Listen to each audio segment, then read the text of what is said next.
प्यारे विद्यार्थियों, सुप्रभात। आज हम सफल प्रजातंत्र के लिए आवश्यक बातें डॉक्टर भीमराव अंबेडकर के पाठ को आगे से शुरू करते हैं। देखिए, अंबेडकर हैं, वो प्रजातंत्र की सफलता के लिए आवश्यक नियमों की बात करते हैं, आवश्यक बातों की बात कर रहे हैं।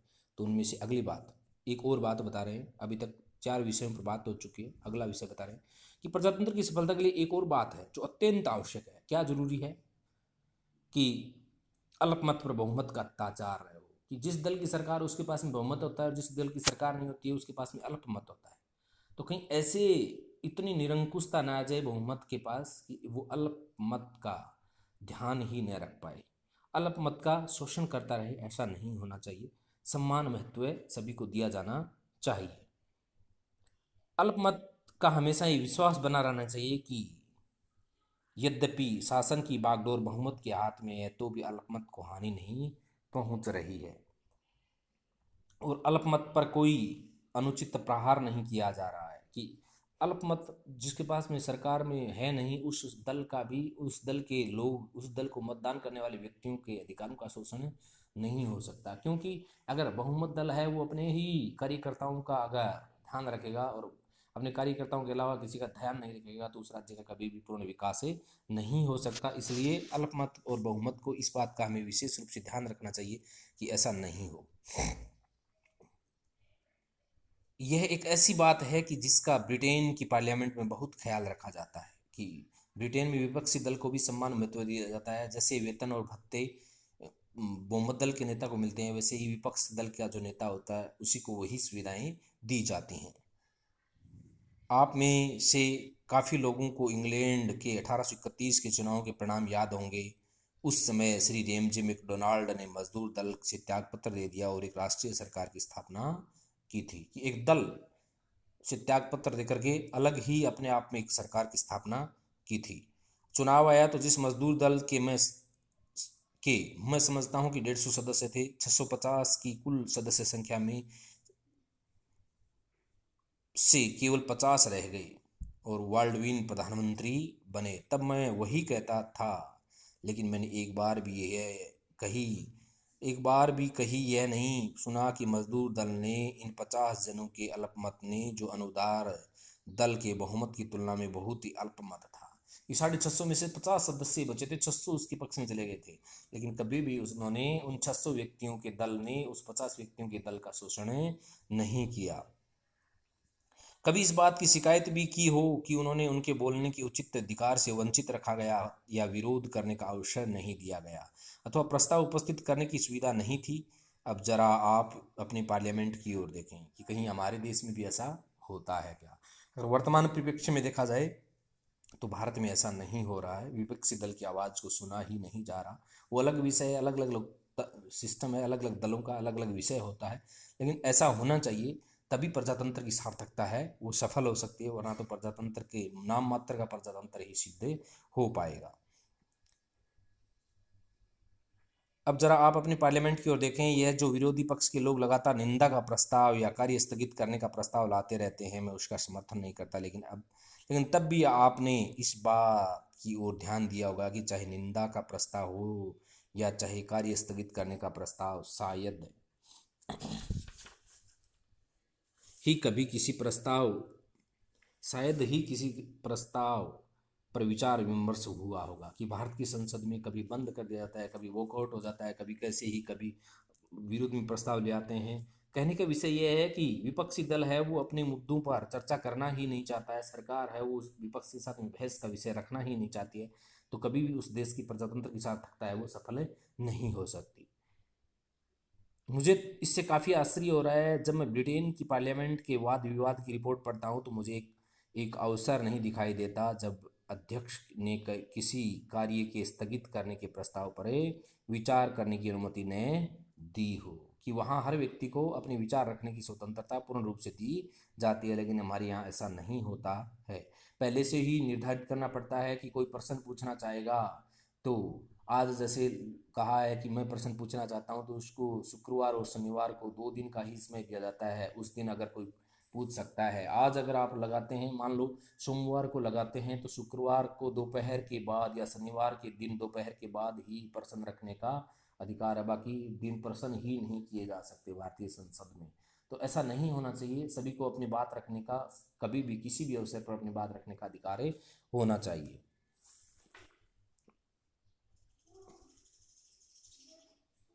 फिर है, मुझे अक्सर मुझे एक अवसर नहीं दिखाई देता जब अध्यक्ष ने किसी कार्य स्थगन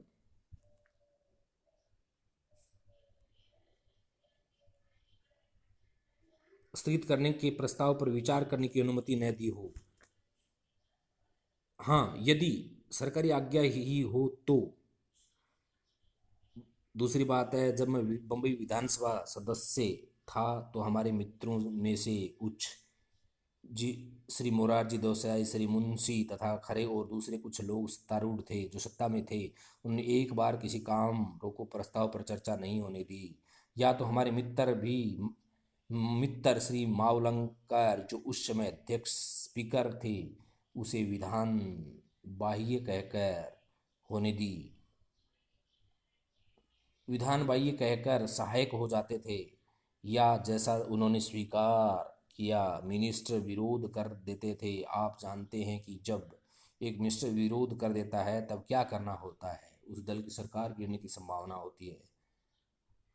जब एक मिनिस्टर विरोध कर देता है तो भी आदमी काम रोको प्रस्ताव लाता है, उसमें जो भी नियमित संख्या होती है तदनुसार 30 या 40 हस्ताक्षर उपस्थित करने पड़ते हैं। यह जो हो सकता है कि यदि सरकार इस बात का निश्चय कर ले कि वह ऐसे सब काम रोको प्रस्ताव जो ऐसे लोगों की ओर से उपस्थित किए जाते हैं जो 4, 5, 6 जैसी अल्पसंख्यक क्या में लोकसभा के सदस्य हैं, तो अल्पमत रखने वाली जातियों या वर्गों को कभी भी अवसर नहीं मिलेगा। कि भारत में नियम बना रखा है कि आप कोई भी प्रस्ताव लाओगे तो उसमें कम से कम 50 सदस्यों का अनुमोदन होना जरूरी है। अगर 50 सदस्यों का अनुमोदन नहीं होगा तो आप कोई प्रस्ताव नहीं लेकर के आ सकते। अब देखिए, जिस दल के या जिस समुदाय के 5-6 ही व्यक्ति हैं वो 50 तो हो नहीं सकते, और वो कभी भी कोई प्रस्ताव संसद में सदन में ला लेके आ ही नहीं सकते, तो उसकी आवाज़ कभी भी बुलंद नहीं हो सकती, कभी उनकी आवाज़ को उठाया नहीं जा सकता। तो ऐसा भी नहीं होना चाहिए।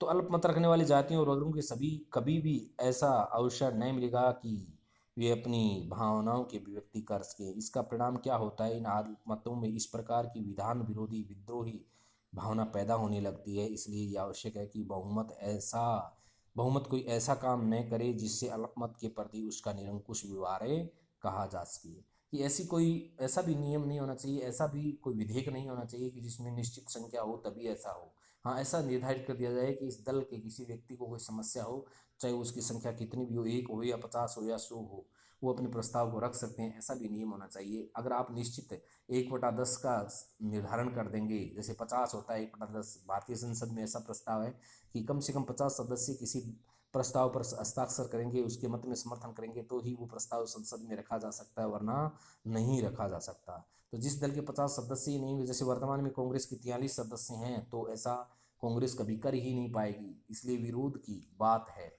विपक्षी दल की भूमिका है वो क्या हो जाती है, गौण हो जाती है, उनका कोई महत्व ही नहीं रहता है। तो विपक्ष की भूमिका नहीं रहेगी, सरकार है वो निरंकुश हो जाएगी, सरकार है वो सभी व्यक्तियों के कल्याण का कार्य नहीं कर सकती।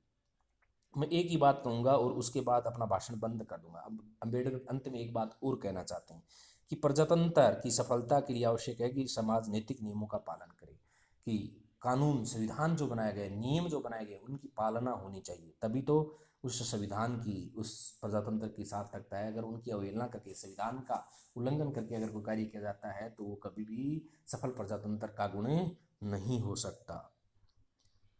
कुछ ऐसा हुआ कि राजनीति शास्त्र के आचार्यों ने शायद प्रश्न के इस पहलू पर कभी विचार ही नहीं किया। उनकी दृष्टि में नीति प्रायण होना एक बात है और राजनीति दूसरी बात। कि नीति कानून अलग विषय होता है, राजनीति अलग विषय होता है। राजनीति में तो नेता होते हैं वो अपने रंग की, अपने दल की टोपी देख करके अपने कार्यकर्ताओं को प्राथमिकता देते हैं, लेकिन नीति है, कानून है, वो कभी किसी की रंग जाति के भेदभाव के आधार पर कोई अंतर नहीं करता। कानून सबके लिए सम्मान होता है, लेकिन राजनीति सबके लिए सम्मान नहीं होती। आप राजनीति सीख सकते हैं लेकिन नीति के इस विषय में कोरे अज्ञानी बने रह सकते हैं। कि राजनीति है वो इधर उधर करने का विषय होता है, वो आप करना सीख सकते हैं, लेकिन नीति सीखना अत्यंत कठिन कार्य है। ये सबको साथ लेकर के चलने का विषय होता है, वो अत्यंत ही कठोर होता है। मुझे तो एक यह एक आश्चर्य में डालने वाली स्थापना मालूम देती है। तो प्रजातंत्र में होता क्या है? हम एक स्वतंत्र सरकार में प्रजातंत्र की चर्चा प्राय करते हैं कि स्वतंत्र सरकार है, वो वहाँ प्रजातंत्र के नियमों का पालन हो रहा है। स्वतंत्र सरकार से हमारा क्या अभिप्राय होता है? इसका मतलब है कि जीवन में विशाल क्षेत्र में लोग बिना कानून के हस्तक्षेप के अपना रोज का कारोबार चला सकते हैं। और यदि कानून बनाना पड़े तो कानून बनाने वालों का यह विश्वास है कि वह समाज विशेष इतना सदाचार परायण अवश्य होगा कि उसमें उस कानून के पालन हो, उसमें उस कानून का पालन हो सके। जिस एक आदमी ने प्रजातंत्र के इस पहलू पर ध्यान दिया, वह मैं समझता हूँ कि लास्की मास से हैं कि उन्होंने ही इस प्रजातंत्र की सार्थकता को विस्तार पूर्वक समझाया है। लास्की ने प्रजातंत्र के महत्व को अत्यंत विस्तार पूर्वक अपने ग्रंथों में समझाया है। अपने एक ग्रंथ में उन्होंने स्पष्ट लिखा है कि प्रजातंत्र में यह मानकर चला जाता है कि समाज नीति परायण है, कि प्रत्येक व्यक्ति है वो नियमों का पालन करने वाला है। यदि समाज नीति परायण न हो तो प्रजातंत्र टिका नहीं रह सकता, जैसा इस समय हमारे अपने देश में हो रहा है। स्वतंत्रता के समय जब भारत स्वतंत्र हुआ था, उसमें नीति विरुद्ध कार्य करके भी अंग्रेजों के विरुद्ध अगर आंदोलन की किया जा रहा था तो अंग्रेजों के द्वारा बनाई हुई नीति का ही तो उल्लंघन हो रहा था, और नीति का उल्लंघन करके ही ऐसा कार्य किया जा रहा था। अंतिम बात मेरे मत के अनुसार जिसके बिना प्रजातंत्र का काम नहीं चल सकता, वह है कि लोगों में सार्वजनिक अंतरात्मा हो। इस सब के विषय में सोचने की आत्मा होनी चाहिए, ऐसा विचार होना चाहिए जिससे सभी का क्या हो सके, कल्याण हो सके। इसमें कोई संदेह नहीं कि कुछ कुछ अन्याय हर देश में होता है, कि राजनीति में ऐसा संभव है कि अपने कार्यकर्ताओं को प्राथमिकता और अपने विपक्ष के कार्यकर्ताओं को उसके बाद अवसर दिया जाता है। इतना तो राजनीति में संभव है, लेकिन नीति कानून ऐसा भी नहीं कर सकता कि पहले इसको प्राथमिकता दो और इसको प्राथमिकता बाद में दो। ऐसा कानून में नहीं होता, लेकिन राजनीति में ऐसा संभव है। प्रजातंत्र में जो बहुमत दल होता है वो ऐसा भेदभाव कर सकता है, ऐसा संभव है। लेकिन अन्याय की मात्रा सम्मान नहीं है। कुछ देशों में अन्याय का प्रभाव बहुत अधिक है। कुछ ऐसे भी हैं जो अन्याय के बोझ से एकदम पीछे जा रहे हैं। ऐसे बहुत सारे देश हैं, जैसे पाकिस्तान के विषय में देखिए, वहाँ एक जाति को तो प्राथमिकता दी जाती है और अन्य जातियों को वहाँ से बहिष्कृत किया जाता है, निकालने का प्रयास किया जाता है, दबाया जाता है, शोषण किया जाता है। तो ऐसा बहुत सारे देश हैं जो नीति के बोझ के नीचे दबे हुए हैं।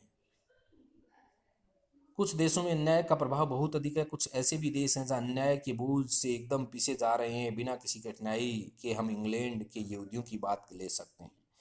इन लोगों को कुछ ऐसे अन्यायों को सहन करना पड़ा है जिन्हें ईसाइयों को भी कभी सहने नहीं करना पड़ा, क्योंकि वहाँ ईसाइयों की संख्या ज़्यादा है। ईसाई बहुमत में रहते हैं और यहूदी अल्पमत में रहते हैं, और जहाँ बहुमत होता है वो अल्पमत का हमेशा क्या करता है, शोषण करता है। तो ऐसा तो प्रजातंत्र में दिखाई दे जाता है, देखने को मिल ही जाता है। इसका परिणाम यही हुआ कि इस अन्याय के विरुद्ध केवल यहूदी लोगों को ही संघर्ष करना पड़ा। इंग्लैंड में ईसाइयों ने कभी मदद नहीं की। वास्तव में ये इसे पसंद करते थे। वास्तविक बात तो यह है कि वह इस अन्याय को पसंद करते हैं। इंग्लैंड के एक आदमी ने यहूदियों की सहायता की। वह आदमी इंग्लैंड का बादशाह था। यह बात असाधारण लगेगी, लेकिन इसका कारण भी असाधारण था कि इंग्लैंड के बादशाह ने यहूदी अल्पमत वाले थे उनका सहयोग किया। क्यों किया, ये भी समझने वाला। और वह यह था कि पुराने ईसाई कानून के अनुसार कोई यहूदी बच्चा अपने मृत पिता की जायदाद का उत्तराधिकारी नहीं हो सकता था, किसी कारण से नहीं, केवल एक इसी कारण से कि वह यहूदी था। क्योंकि बहुमत में ईसाई थे और ईसाइयों ने ऐसा बना दिया कि यहूदी अल्पमत में वो ऐसा कानून तो कोई बना ही नहीं सकते, क्योंकि बहुमत बनाता है कानून। तो उन्होंने ऐसा कानून बना के छोड़ दिया कि यहूदी हैं, उनके पिता की मृत्यु हो जाती है तो उनका संतान है वो उसका उत्तराधिकारी नहीं बन सकता, उसको तो नए सिरे से ही कार्य करना होगा और वो सार्वजनिक संपत्ति घोषित कर दी जाएगी। किसी कारण से नहीं, केवल इसी कारण से कि यहूदी वह यहूदी था, ईसाई नहीं था। जो भी बच्ची खुची संपत्ति हो राज्य की और उसका हकदार राजा होने के कारण ये संपत्ति राजा के अधिकार में चली जाती थी। भाई वो सार्वजनिक संपत्ति हो जाती थी, सरकार के अधीन आ जाती थी।